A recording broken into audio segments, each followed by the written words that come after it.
দর্শক, ডিবিসি নিউজের নিয়মিত আয়োজন সংবাদ সম্প্রসারণে সবাইকে স্বাগত জানাচ্ছি আমি হিমাদ্রি রাহা। দর্শক, দিনের বাছাই করা সংবাদ এবং সংবাদের পর্যালোচনা নিয়ে আজকে আমাদের সাথে ভার্চুয়ালি যুক্ত আছেন ঢাকা বিশ্ববিদ্যালয়ের কর অনুষদের ডিন অধ্যাপক ডক্টর এম সিদ্দিকুর রহমান খান এবং গণমাধ্যম ব্যক্তিত্ব আব্দুল নূর তুষার। আপনাদের দুজনকে স্বাগত সংবাদ সম্প্রসারণে। আমরা যেমনটি বলছিলাম, দিনের বাছাই করা সংবাদ, যদি বাছাই করা সংবাদ বলতে চাই, আজকে কিন্তু ফেব্রুয়ারির প্রথমার্ধে একসাথে জাতীয় নির্বাচন ও গণভোট আয়োজনের জন্য সম্পূর্ণ প্রস্তুত কমিশন। প্রধান উপদেষ্টা ডক্টর মোহাম্মদ ইউনূসকে এমনটাই জানিয়েছেন সিইসি এম নাসির উদ্দিন। আমরা সে বিষয়ে একটু আলোচনা করব, কিন্তু নির্বাচন কমিশনের সাবেক অতিরিক্ত সচিব জেসমিন টুলি বলেছেন যে দেশের বর্তমান পরিস্থিতি এখনো সুষ্ঠু ভোট আয়োজনের পক্ষে নেই। আমরা এই বিষয়ে আলোচনা করবো। এছাড়াও আমরা আলোচনা করব যে তারেক রহমান কিন্তু আজকে কৃষিবিদ ইনস্টিটিউটে তাদের দলীয় এক সভায় ভার্চুয়ালি যুক্ত হয়ে বলেছেন, কিছু মানুষ বা কোনো কোনো গোষ্ঠীকে বলতে শোনা যায় ক্ষমতার বিভিন্ন সময় বিভিন্ন দলকে দেখা হয়েছে এবং অমুক দলকে দেখেন, মনে জামায়াতকে উদ্দেশ্য করে তিনি এই কথা বলেছেন। আমরা এই বিষয় নিয়ে আলোচনা করব। এছাড়া সবচেয়ে আরেকটি খবর, যেটি এনসিপি, এবি পার্টি এবং রাষ্ট্র সংস্কার আন্দোলন তিন সাথে একজনে যুক্ত হয়ে তারা গণতান্ত্রিক সংস্কার জোট নামে একটি জোট গঠন করেছে। নির্বাচনী মাঠে এটি কতটা প্রভাব ফেলবে, সবকিছু মিলিয়ে আজকে আমরা সংবাদ সম্প্রসারণ এগুলো আলোচনা করবো। আমরা শুরুতেই ডক্টর এম সিদ্দিকুর রহমান খান, আপনাকে দিয়ে শুরু করতে চাই যে আজকে যে নির্বাচন কমিশন সচিব সহ তারা প্রধান উপদেষ্টার সাথে দেখা করেছে ফেব্রুয়ারি নির্বাচনের পক্ষে, এবং অন্তর্বর্তী সরকারের থেকেও বলা হয়েছে সর্বোচ্চ সহযোগিতা করা হবে। কিন্তু সাবেক নির্বাচন অতিরিক্ত সচিব নির্বাচন কমিশন জেসমিন টুলি বলেছেন যে এখনো শঙ্কা রয়ে গেছে। সবকিছু নিয়ে আপনার পর্যবেক্ষণ কি বল আসলে? ধন্যবাদ হিমাদ্রি, আপনাকে এবং আমার সাথে তুষার ভাই আছেন, তাকে শুভেচ্ছা দর্শকদেরকেও। আজকে নির্বাচন কমিশনে একটি বৈঠক হয়েছে আগামী নির্বাচনের তফসিল ঘোষণা সংক্রান্ত, এবং এই বৈঠকটির পর আমরা নির্বাচন কমিশন থেকে একটি সংবাদ সম্মেলনের মধ্য দিয়ে আমরা জানতে পেরেছি যে আগামী নির্বাচনটি আমাদের যে জাতীয় সংসদ নির্বাচন, সেই সংসদ নির্বাচনের এই সপ্তাহে অর্থাৎ 8 থেকে 15 তারিখের মধ্যে তফসিল ঘোষণা করা হবে এবং ফেব্রুয়ারির প্রথমার্ধেই জাতীয় সংসদ নির্বাচন অনুষ্ঠিত হবে। এটি গত কয়েকদিন ধরে নির্বাচনকে কেন্দ্র করে নির্বাচন কমিশনের যে প্রস্তুতি আমরা দেখছিলাম, এবং নির্বাচন কমিশনারদের পক্ষ থেকে কারো কারো যে বক্তব্য শুনেছিলাম, সেই বক্তব্যেরই আমরা বলতে পারি যে এর প্রতিফলন আজকের এই সভার মধ্য দিয়ে হয়েছে। এবং এই সভার পর নির্বাচনের সার্বিক প্রস্তুতি সম্পর্কে প্রধান উপদেষ্টাকে আনুষ্ঠানিকভাবে জানানোর জন্য প্রধান নির্বাচন কমিশনারের নেতৃত্বে একটি প্রতিনিধি দল প্রধান উপদেষ্টার সাথে দেখা করেছেন, এবং সেইখানে প্রধান উপদেষ্টার কাছে তাদের নির্বাচনের সার্বিক প্রস্তুতি নির্বাচন কমিশনের পক্ষ থেকে যেগুলো নেওয়া হয়েছে তা এগুলোকে অবহিত করা হয়েছে। আমরা এর আগেও জাতীয় সংসদ নির্বাচনের আগে অন্যান্য নির্বাচন কমিশনকেও এরকম দেখতাম যে যখন তাদের চূড়ান্ত প্রস্তুতির পর তারা প্রধানমন্ত্রীকে, রাষ্ট্রপতিকে সেই রুটিন ওয়ার্ক বলা যায় সবসময়, আমরা এটা রুটিন ওয়ার্ক, এটি রুটিন ওয়ার্ক। এবং এর মধ্য দিয়ে আমাদের যে আগামী নির্বাচন ফেব্রুয়ারিতে হতে যাচ্ছে, সেই নির্বাচনের আমরা মনে করি যে নির্বাচন কমিশনের পক্ষ থেকে যে প্রতিশ্রুতি, সেই প্রতিশ্রুতির আর একটা ধাপ অগ্রগতি আমরা লক্ষ্য করলাম। এবং সেখানে প্রধান উপদেষ্টা সন্তোষ প্রকাশ করেছেন এবং একই সাথে এই নির্বাচনটি সুচারুরূপে সম্পন্ন করার জন্য তার সরকারের পক্ষ থেকে, অর্থাৎ অন্তর্বর্তী সরকারের পক্ষ থেকে সব ধরনের সহযোগিতার আশ্বাস সেখানে দেওয়া হয়েছে। এবং আমরা মনে করি যে আগামী ফেব্রুয়ারি মাসে যে ত্রয়োদশ জাতীয় সংসদ নির্বাচন হবে, এটি বহুল কাঙ্ক্ষিত একটি নির্বাচন। এদেশের মানুষের বহুদিনের প্রত্যাশা যে দীর্ঘ 3টি নির্বাচনে মানুষ যেখানে ভোটাধিকার প্রয়োগ করতে পারেনি, সেই কারণে মানুষের মধ্যে একটা উৎসুক আছে এই নির্বাচনকে কেন্দ্র করে, এবং এই নির্বাচন কমিশনের কাছেও মানুষের একটা প্রত্যাশা আছে। এবং আমরা আশা করি যে নির্বাচন কমিশন এই সপ্তাহে যে তাদের তফসিল ঘোষণা করতে যাচ্ছে, সেই তফসিল অনুযায়ী যে আগামী নির্বাচনটি হবে, সেই নির্বাচনটি অনুষ্ঠানের ব্যাপারে, এটি সুষ্ঠু, অবাধ, নিরপেক্ষ নির্বাচনের ব্যাপারে তারা সর্বাত্মক চেষ্টা করবে। আপনি যেমনটা বলেছিলেন যে প্রাক্তন অতিরিক্ত সচিব ইলেকশন কমিশনের যিনি জেসমিন টুলি যেটা আশঙ্কা প্রকাশ করেছে, বাংলাদেশের নির্বাচনী ইতিহাস যদি আমরা দেখি, অন্তর্বর্তীকালীন সরকারের অধীনে যে নির্বাচন দুটো হয়েছিল, সেই নির্বাচনের বাইরে প্রত্যেকটা নির্বাচন নিয়েই কিন্তু মানুষের মধ্যে একটা আশঙ্কা থাকে, সংশয় থাকে, এবং নির্বাচনগুলো নিয়ে কম বেশি প্রশ্ন আমাদের আছে। তো আগামী যে নির্বাচনটি অনুষ্ঠিত হবে, সেই নির্বাচন নিয়েও কিন্তু মানুষের মনের মধ্যে এক ধরনের আশঙ্কা আছে, এবং জেসমিন তুলির বক্তব্যের মধ্য দিয়ে সেটি প্রকাশ হয়েছে। কিন্তু আমরা মনে করি যে এইবার একটা সুযোগ আছে নির্বাচন কমিশনের এই নির্বাচনটিকে মানুষের প্রত্যাশা অনুযায়ী অংশগ্রহণমূলক এবং একটা সুষ্ঠু সুচারু নির্বাচন করার। কেননা এইবার যারা রাষ্ট্র ক্ষমতায় আছেন, আমরা ধরে নিতে পারি যে তাদের কোনো মানে রাজনৈতিক উচ্চাভিলাষ নেই। অতএব নির্বাচন কমিশনের উপর রাজনৈতিক সরকারের যে বাড়তি চাপটা থাকে, এই চাপটা তাদের উপর থাকবে না। ফলে নির্বাচন কমিশন স্বাধীনভাবে কাজ করার কিন্তু একটা যথেষ্ট সুযোগ আছে, এবং তারা যদি সদিচ্ছা থাকে তাদের, তাহলে কিন্তু একটা ভালো নির্বাচন উপহার দিতে পারবেন তারা। যে সদিচ্ছা থাকলে ভারত নির্বাচনটা দেওয়া সম্ভব। আপনি থাকুন আমাদের সাথে। আব্দুল লুতুফ স্যার, আপনার কাছে যে প্রশ্নটি রাখতে চাই, সিদ্দিক স্যার তার বিষয়টি স্পষ্ট করেছেন। আসলে আপনার কাছে কি মনে হয়, অতীত নির্বাচনের ইতিহাসগুলো যদি আমরা দেখি বা সামনে যদি অন্তর্বর্তী সরকারের পক্ষ থেকে বলা হচ্ছে এবার নির্বাচন হবে সবচেয়ে নিরপেক্ষ নির্বাচন, সুষ্ঠু নির্বাচন, আসলে কি মানে সেটি সম্ভব আমাদের দেশের প্রেক্ষাপট বিবেচনায়? ধন্যবাদ আপনার প্রশ্নের জন্য। নির্বাচন হওয়ার আগে এটা কখনো বলা সম্ভব না যে নির্বাচন কেমন হবে বা কেমন হচ্ছে। নির্বাচন হয়ে যাওয়ার পরেই কেবল আমরা নির্বাচনকে মূল্যায়িত করতে পারবো। প্রতিটি নির্বাচনের আগেই যারা নির্বাচন আয়োজন করেন তারা বলেন যে নির্বাচন অসম্ভব সুন্দর হবে, নিরপেক্ষ হবে, নির্বাচনে কোনো ভুল ত্রুটি থাকবে না, যতটা সম্ভব নির্বাচন গ্রহণযোগ্য হবে। কিন্তু দেখা যায় যে নির্বাচন হয়ে যাওয়ার পর আমরা বুঝতে পারি যে নির্বাচনটা আসলে কেমন হলো। তাই যদিও গড়যাচ্ছে অনেক, বর্ষণ হওয়ার আগে আমি এই ব্যাপারে মন্তব্য করতে খুব একটা আগ্রহী না।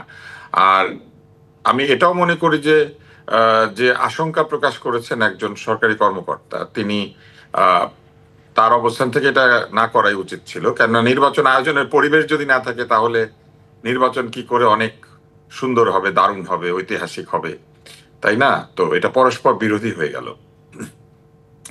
এই বিষয়টা আমরা অনেকদিন ধরেই লক্ষ্য করছি যে বিভিন্ন সরকারি বক্তব্য বা বিভিন্ন প্রাতিষ্ঠানিক বক্তব্যে এক ধরনের সমন্বয়হীনতা খুবই প্রকট, এবং এই প্রকট সমন্বয়হীনতার কারণে মানুষের মধ্যে এক ধরনের অনাস্থা, এক ধরনের অভিযোগ তৈরি হয়, এক ধরনের অস্বচ্ছতাও তৈরি হয়। তাই আমার ব্যক্তিগত মতামত হচ্ছে যে যে কোনো ধরনের এই ধরনের বক্তব্য দেওয়ার আগে যে কোনো বিষয় খুবই সচেতন ভাবে দেওয়া উচিত, যাতে এটা কোনোভাবেই জনমনে ভিন্ন কোনো ধারণা তৈরি না করে। কেননা নির্বাচনের আগে যত এই ধরনের কথাবার্তা হবে ততই নির্বাচন মানুষের কাছে এক ধরনের সন্দেহজনক জায়গায় চলে যাবে, মানুষ সংশয় প্রকাশ করতে শুরু করবে। আর এটাও ঠিক যে যতক্ষণ পর্যন্ত তফসিল ঘোষিত না হচ্ছে ততক্ষণ পর্যন্ত আসলে মানুষ কোনো কিছু বিশ্বাস করতে রাজি হচ্ছে না। এই বিশ্বাস করতে রাজি না হওয়ার কারণও কিন্তু এই নানান ধরনের বক্তব্য। কেননা এই অল্প কিছুদিন আগেই অনেকে বক্তব্য দিয়েছেন যে জাতি চায় তারা অনেকদিন ক্ষমতায় থাকুক, জাতি তাদেরকে সমর্থন করে। বিভিন্ন জরিপ প্রতিষ্ঠান বের হয়ে এসে বলতে শুরু করেছে যে এই অন্তর্বর্তী সরকারের উপরে 70% মানুষ সন্তুষ্ট। নির্বাচনে কিন্তু 70% ভোট কাস্টিং হয় না। তো আপনি যদি জরিপে বলেন যে 70% লোক সন্তুষ্ট, তাহলে এত সন্তুষ্ট যাদের উপরে পুরোপুরি 70%, তারা তাহলে নির্বাচন করবে কেন? মানুষের মনে এই জন্য এই জরিপগুলি, এই ধরনের বক্তব্যগুলি এক ধরনের ভুল ধারণা দিতে শুরু করে। আর তারেক রহমান যে বক্তব্য দিয়েছেন আপনি একটু আগে জানতে চাইছেন, কিন্তু আমি একটু এখানে থাকতে চাই। আসলে যে জরিপগুলো করা হয় 70% মানুষ সন্তুষ্ট, কিন্তু এই 70% মানুষ কতজন জরিপের ফলাফল সেটা কিন্তু একটা প্রশ্ন রাখে। আসলে আপনি নিজেও একজন গণমাধ্যম ব্যক্তিত্ব, দীর্ঘদিন এই জায়গায় আপনার পদচারণা আছে, আপনার অতীত অভিজ্ঞতা কি বলে আসলে? আমরা এখনো পর্যন্ত বাংলাদেশে নির্বাচন সংক্রান্ত জরিপগুলিকে খুব একটা সফল হতে দেখি নাই। শুধু একবার একটা জরিপ খুব সফল হয়েছিল, নাজিম কামরান সাহেব সম্ভবত এটা করেছিলেন 2001 সালে নির্বাচনের আগে, তার একটা প্রতিষ্ঠানের মাধ্যমে। সেইখানকার জরিপ বেশ আমরা দেখেছিলাম সফল হয়েছিল। এছাড়া আমি এই পর্যন্ত নির্বাচন সংক্রান্ত কোনো জরিপকে খুব একটা সফলতার মুখ দেখতে দেখি না। এই জন্য যে নির্বাচনের যে জোটগুলি তৈরি হয়, নির্বাচনের যে একটা পরিবেশ তৈরি হয়, এবং নির্বাচনের ভেতরে যে নানান ধরনের অভিজ্ঞতা ভোটারদের হয়, এর মধ্যে দিয়ে ভোটারদের চিন্তা ভাবনা অনেকখানি বদলে যায়। এমনকি নির্বাচনের দিন সকালেও বহু ভোটারের মন বদলায়। আর এবার একটি একেবারে অন্যরকম পরিস্থিতি বিরাজ করছে, সেটি হচ্ছে যে বাংলাদেশের ইতিহাসে কোন নির্বাচন হয় নাই যেখানে আওয়ামী লীগ অনুপস্থিত ছিল। তো আমরা দেখতে একটা বাদে 15 ফেব্রুয়ারি নির্বাচন, তো আমরা দেখতে পাচ্ছি যে এবার নাই, কিন্তু তাদের ভোটাররা তো আছেন। ফলে এই ভোটাররা যে কি আচরণ করবেন এটা কিন্তু কোনো জরিপের মধ্যে ফুটে ওঠে নাই বা আনা সম্ভব না। কেননা এই ভোটাররা তো ঠিকমতো মত প্রকাশও করছেন না। অনেকেই বলছেন যে আমি বলবো না, অনেকে বলছেন আমি সিদ্ধান্ত নেই নাই, এবং যারা এই জরিপগুলিতে বলেছেন সিদ্ধান্ত নেন নাই, বলবো না, এদের মধ্যে আওয়ামী লীগের ভোটার থাকার সম্ভাবনা আছে বা আছেই, এটা পরিষ্কার।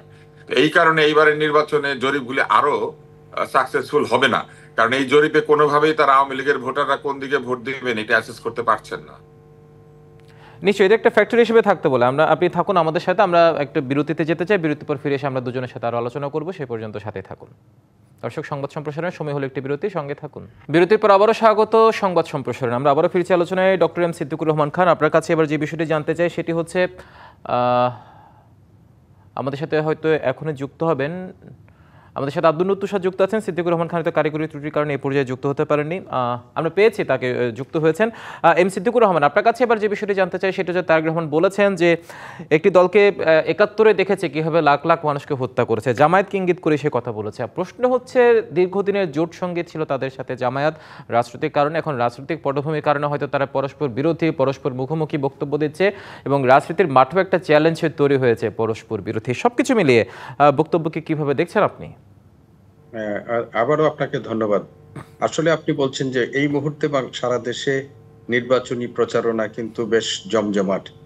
জামাতে ইসলামী বেশ কিছুদিন ধরে প্রায় ৩০০ আসনেই তাদের সম্ভাব্য প্রার্থী ঘোষণা করে তারা নির্বাচনী প্রচারণা চালাচ্ছে, এবং তাদের প্রচার কৌশলের মধ্যে একটা হলো, আমরা তো কিছু ধর্মীয় বিষয় দেখতেই পাচ্ছি যে জামাতে ইসলামীকে ভোট দেয়া মানে ইসলামকে রক্ষা করা, এর সাথে সাথে তারা বেহেশতের টিকিট, এবং একটা কথা তারা খুব জোরে সোরে প্রচার করছেন, সেই কথাটি হচ্ছে যে আপনারা ইতিমধ্যেই ভোটারদের তারা এই বলে আকৃষ্ট করার চেষ্টা করছেন যে আপনারা ক্ষমতার কাঠামোর মধ্যে সব দলকেই দেখেছেন, বিএনপি, আওয়ামী লীগ, জাতীয় পার্টি সবাইকে, কিন্তু জামাতে ইসলাম যেহেতু রাষ্ট্র পরিচালনার দায়িত্ব প্রাপ্ত হয়নি, অতএব একবার তাদের দেখে দিয়ে ভোট দিয়ে মানুষকে তাদের কর্মকাণ্ড বিচার বিবেচনা বা তাদের কর্মকাণ্ড মূল্যায়নের একটা সুযোগ তারা চাচ্ছেন।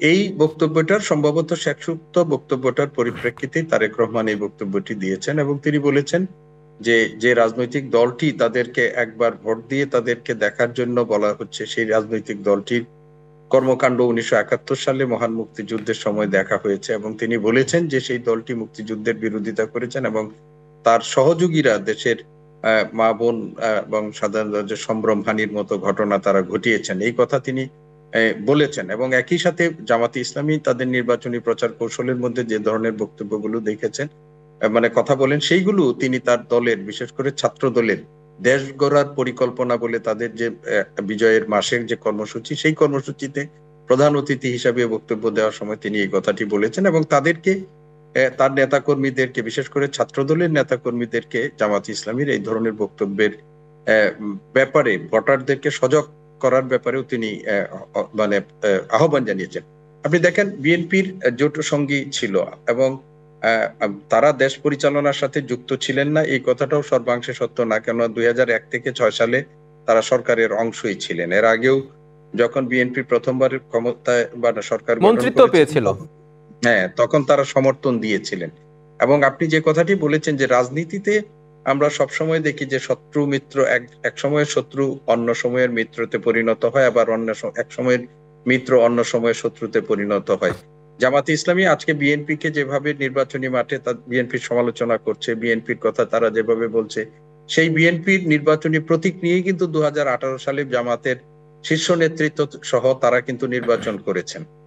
তো আজকে তারা পরিবর্তিত পরিস্থিতিতে বিএনপির সমালোচনা মুখর হয়েছেন। আবার পাল্টা প্রতিক্রিয়া হিসেবে আমরা দেখছি যে রাজনীতির মাঠে বিএনপিও তাদের সমালোচনায় মুখর হয়েছেন, এবং বিশেষ করে ১৯৭১ সালে জামাত ইসলামীর ভূমিকা শুরু করে বাংলাদেশের রাজনীতিতে তাদের যে বিভিন্ন সময়ের নেতিবাচক যে ভূমিকাগুলো ছিল সেইগুলো সামনে এনে অর্থাৎ রাজনীতির মাঠে পরস্পর বিরোধী বক্তব্যগুলো একে অন্যকে ঘায়েল করে নিজেদের নির্বাচনী মাঠটাকে কাছে নেওয়ার একটি প্রয়াস বলতে চাচ্ছেন আপনি, কৌশল হিসেবে তারা এটা অর্থাৎ এটা কৌশল দেখছেন। আমি আব্দুল তুষার আপনার কাছে এবার যে প্রশ্নটি রাখতে চাই, যে কথাটি বললো ৭১-ই দেখেছে লাখ লাখ মানুষকে হত্যা করেছে, এটা মেনে নিয়েই তো কিন্তু তারা জোট করেছিল, কিন্তু এখন এসে সে ফের এই ধরনের বক্তব্য, সেটাকে শুধুই কি রাজনৈতিক নাকি পেছনে ফিরে তাকানোর একটি প্রয়াস বলে মনে করছেন? রাজনীতি সবসময় শত্রু মিত্র বিবেচনা করে ওই মুহূর্তে যে প্রয়োজনীয়তা সেটি দিয়ে। ফলে যেহেতু জামাতে ইসলাম বিএনপির সঙ্গে আগের সেই বন্ধুত্বপূর্ণ সম্পর্কে নাই, অথবা আহ, এক কোনো কোনো জায়গাতে বিএনপি সম্পর্কে অনেক নেতিবাচক কথা বলেছেন, স্বাভাবিকভাবে জামাতে ইসলামের আহ, যে ত্রুটিগুলি আছে সেটি তুলে ধরবে তার প্রতিদ্বন্দ্বী দল, এটাই স্বাভাবিক। তো তারেক রহমান যেটা বলেছেন এইটা তো ঠিকই বলেছেন। আহ, এই দলটি তো 71 সালে পাকিস্তানিদেরকে সহায়তা করেছিল সরাসরি, এবং পাকিস্তানের পক্ষে তারা বিভিন্ন কার্যক্রম পরিচালনা করেছিল। ফলে সেই সময়ের জন্য যদি তিনি বলে থাকেন তো ভুল কিছু বলেন নাই। এবং আমাদের যে আত্মসমর্পণের দলিল আছে সেখানে কিন্তু আত্মসমর্পণকারীদের মধ্যে এই দলের সদস্যরাও ছিলেন, অর্থাৎ যারা পাকিস্তানি বাহিনীকে সহায়তা করেছেন বিভিন্নভাবে। তো এই কারণে বক্তব্যটা বেঠিক নয়। তবে এটা উঠে এসেছে এখন এই কারণেই যে জামাত ইসলাম সরাসরি বিএনপির সঙ্গে এখন শত্রুতা করছেন। দীর্ঘ সময় তারা বিএনপির কাছ থেকে রাজনৈতিক সুবিধা নিয়েছেন এবং বিএনপিকেও কিছু কিছু সুবিধা দিয়েছেন। কিন্তু এই মুহূর্তে যেহেতু ভোটের মাঠে সরাসরি প্রতিদ্বন্দ্বী হিসেবে নেমে তাদের দলের নেতা কর্মীরা বিভিন্ন জায়গাতে বিএনপির যারা অঙ্গ দল সেই দলগুলি সম্পর্কে কঠোর ভাষায় সমালোচনা করছেন, ক্ষেত্র বিশেষে নানান ধরনের নাম ধাম দিচ্ছেন তাদেরকে। তো সেই কারণে আমার মনে হয় যে তারেক রহমান আরো সরাসরি এই মানে দলকে 71-এ ফিরে সমালোচনা গেছেন। করেছেন। এটা তো স্বাভাবিক, নির্বাচনের আগে এটা হবেই। নির্বাচনের সময় আপনার নিশ্চয়ই মনে আছে যে একসময় জামাতে ইসলাম আওয়ামী লীগের সাথে যুগপৎ আন্দোলন করেছিল। ফলে এই যে দল পরিবর্তন, পার্টনার পরিবর্তন জোটের, অথবা আদর্শিক পরিবর্তন, এই ব্যাপারগুলি জামাত ইসলামের মধ্যে বেশ প্রকট। এবারও তারা হিন্দু প্রার্থী দিয়েছেন বলে আমরা দেখেছি। খুলনা এক যে আসন থেকে দলের কৃষ্ণ নামে, নদীর নামে একজনকে দিয়েছেন, যেটি তো যে দলের নামের শেষে ইসলাম আছে, যে দলের এজেন্ডার মধ্যে ইসলামিক শাসন কায়েম করার একটি কথা রয়েছে, শরিয়া ভিত্তিক সমাজ প্রতিষ্ঠার একটি কথা রয়েছে, সেখানে তারা সরাসরি আহ, তারা নমিনেশন দিয়েছেন আহ, ইসলাম ধর্মে দাখিল নেই এমন ব্যক্তিকে। তো তার মানে কি, জামাত ইসলাম আসলে পুরোপুরি একটি নির্বাচন কেন্দ্রিক ক্ষমতা, যে লড়াই, সেই ক্ষমতার লড়াই, ক্ষমতার ভাগ পাওয়ার জন্য সাধারণ দলগুলি যে আচরণ করে তাদের আচরণ তাদের মতোই, অথবা ক্ষেত্র বিশেষে তাদের চেয়ে একটু নেতিবাচক। এই কারণে যে অন্যান্য দলগুলি তো এইরকম রিলিজিয়াস ডক্ট্রিন নিয়ে সামনে উপস্থিত হয় না। আবার দেখেন, তারা বলছেন যে ভোট দিলে পরকালে সওয়াব পাওয়া যাবে, তারা বলছেন যে ভোট দিলে আহ ইহকাল মানে পরকাল দুইটাই মুক্তি পাবে। তারা আর আপনি ধর্মানুভূতিটাকে আমাকে কাজে বলেন যে লাগাচ্ছে। আর কিন্তু আপনি তাদের আমাকে বলেন যে কৃষ্ণ নামধারী একজন ব্যক্তিকে যদি ভোট দেওয়া হয় জামাত ইসলামের পক্ষ থেকে, ওনাকে ভোট দিলে কি বেহেশতে যাবে কিনা, এটা তো তাদেরকে বলতে হবে ব্যাপারটা। তো জামাত ইসলাম আসলে এইরকম কাণ্ড কারখানা করছে বলেই আমার মনে হয় সমালোচনার পরিমাণ একটু বাড়ছে। মানে সময় হলে রাজনৈতিক কারণে তাদের সাথে জোট করা হয়, আবার রাজনৈতিক কারণ ছাড়া জোট ভেঙে গেলে বা পরস্পর বিরোধী হলে তারপর 71-এ ফিরে যাওয়াটা তখন প্রাসঙ্গিক হয়ে দাঁড়ায়। বিষয়টা কি তাই, আব্দুল নূর তুষার? না, বিষয়টা তাই নয়। 71 তো বিএনপির সঙ্গে ছিল। এখন রাজনৈতিক মাঠে ভোটে জেতার জন্য অনেক সময় মানুষ ভোটের বাক্সে অঙ্ক ঠিক করার জন্য মিত্র নেয়, কিন্তু বিএনপি কখনোই মুক্তিযুদ্ধের বিরুদ্ধে তার কোনো অবস্থান নেয় নাই। সরাসরি দল হিসেবে তারা অর্থাৎ মুক্তিযুদ্ধের বিষয়টা বিরুদ্ধে পুরোপুরি অবস্থান নেয় নাই। রাজনৈতিক এবং আর রাজনৈতিক বিএনপি কারণেই। আরেকটা কাজও করেছে, বিএনপির নেতা তো নিজেই মুক্তিযোদ্ধা ছিলেন, বাংলাদেশ সরকারের বীরুত্তম খেতাবপ্রাপ্ত একজন মুক্তিযোদ্ধা, সেক্টর কমান্ডার এবং জেড ফোর্সের অধিনায়ক, কালুরঘাট থেকে স্বাধীনতার ঘোষণা পাঠ করেছেন। ফলে বিএনপির তো একটা মুক্তিযুদ্ধের ঐতিহ্য রয়েছে, এবং অনেক মুক্তিযুদ্ধ সেনা অফিসার, মুক্তিযোদ্ধা, অনেক মুক্তিযোদ্ধা যারা সেনা অফিসার নন তারাও কিন্তু বিএনপিতে আছেন। বিএনপি হয়তো ওই বৃহৎ ভাবে মুক্তিযুদ্ধকে রিপ্রেজেন্ট করার বিষয়টিকে সামনে আনে নাই, কিন্তু বিএনপি তো আর মুক্তিযুদ্ধ বিরোধী কোনো দল না। অর্থাৎ নির্বাচনী মাঠে ভোট ব্যাংক বা শত্রুমিত্র যারাই থাকুক না কেন, নির্বাচনী মাঠে পরিকল্পনার অংশ হিসেবে হয়তো পরস্পর বিরোধী বক্তব্যগুলোকে গ্রহণযোগ্য হতেই পারে, পাবলিক নিতেই পারে। কিন্তু একটি বিষয়, সেটি জনমনে তখন ধোঁয়াশা সৃষ্টি করে, তখন জনগণ বিভ্রান্ত হয়। যাই হোক, নির্বাচনী মাঠে আর অনেক কিছুই হবে, আমরা সেটাই দেখার অপেক্ষায় রাখলাম। তারপর আমরা একটা সুস্থ সুন্দর নির্বাচন হোক সে প্রত্যাশায় নিশ্চয়ই রাখবো। আব্দুল নূর তুষার এবং ডক্টর এম সিদ্দিকুর রহমান, দুজনকে অসংখ্য ধন্যবাদ আজকে আমাদের সংবাদ সম্প্রসারণে এসে বাছাই করা সংবাদের পরিপ্রেক্ষিতে আপনাদের মন্তব্য তুলে ধরার জন্য। দর্শক, এই ছিল ডিবিসি সংবাদ সম্প্রসারণের সঙ্গে থাকুন।